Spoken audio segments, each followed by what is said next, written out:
Sabado ng gabi mga idol, sinama ko si Ate Kikay at si Mikmik. Kumuha pala kami sa pinadala ni Sir, yung nag-message sa amin mga idol sa YouTube. At hindi ko na po babanggitin ang pangalan. At sana po Sir, makita mo po ang video nito. Sana masaya ka kasi nga po Sir, sobrang saya namin sa blessing na binigay niyo po sa amin. At ngayong araw pala mga idol ay gusto pala ni Sir ay makapamalingki kami ng maraming ulam. At ito, bumili po kami ng isda mga idol. Sa katabi nito mga idol ay meron din po nagbibenta ng karne ng baboy. Pasintabi po sa lahat ng mga kapatid natin. At pasensya na po sa video namin mga idol. Dito pala yan sa lugar namin mga idol sa Tugbungan. Napakamura na pala ngayon yung karne mga idol na binibenta. At pagkatapos namin bumili ng karne mga idol at dito naman po kami ay bumili ng pasayan. Nasa 380 po ang kilo mga idol at bumili din tayo mga idol kasi nga po 'di ba paborito ng mga anak natin ay sundin talaga natin. Pagkatapos mga idol ay dito na rin kami sa suki ko kay Uto.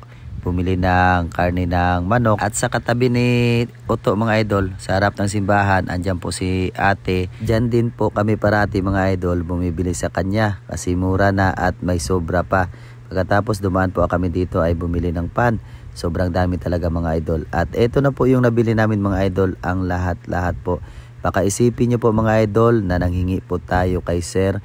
Hindi po talaga ako mahilig na manghingi sa mga followers ko dahil nagustuhan po nila ang video namin mga idol at kusa po silang nagbigay sa amin ng biyaya. Kaya sa lahat po nung nag-comment sa akin mga idol nung last, pasensya din po kayo na na-replyan ko kayo at sinasabi ko lang sa inyo mga idol ang totoo na hindi ko talaga ugali na manghingi sa followers ko. At ngayon mga idol ay siyempre lulutuan ko kayo ng masarap na ulam tulad ng munggo.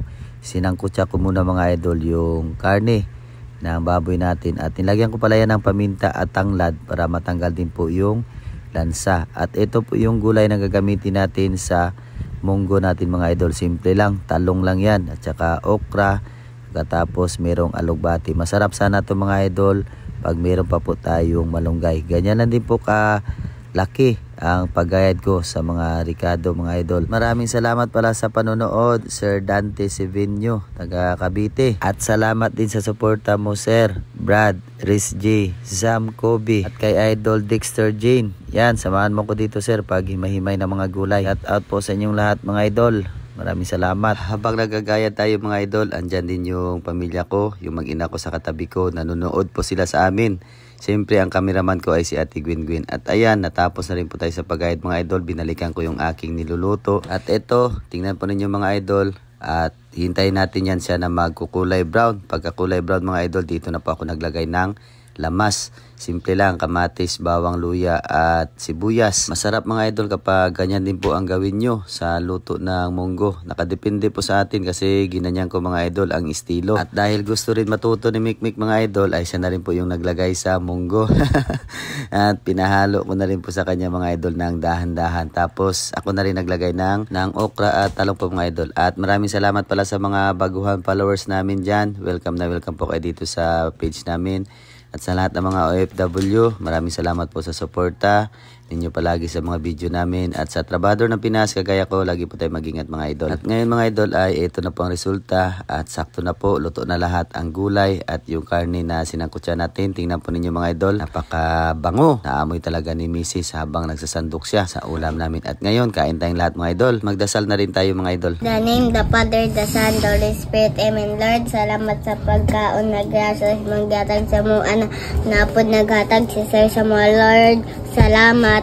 Amen. Yan, amen. Tara po mga idol, kain po tayong lahat. Samahan niyo po kami sa aming hapunan. Masaya talaga kami mga idol kasi nga po ang daming ulam. Araw-araw maiulam namin mga idol sa binigay ni Sir na blessing sa amin. Sir, alam ko kung makikita mo ang video na ito, ang Panginoon na po ang magsukli sa kabutihan na ginawa niyo po sa amin. God bless po sa inyo Sir at sa buong pamilya niyo po. At ito mga idol, kain tayo.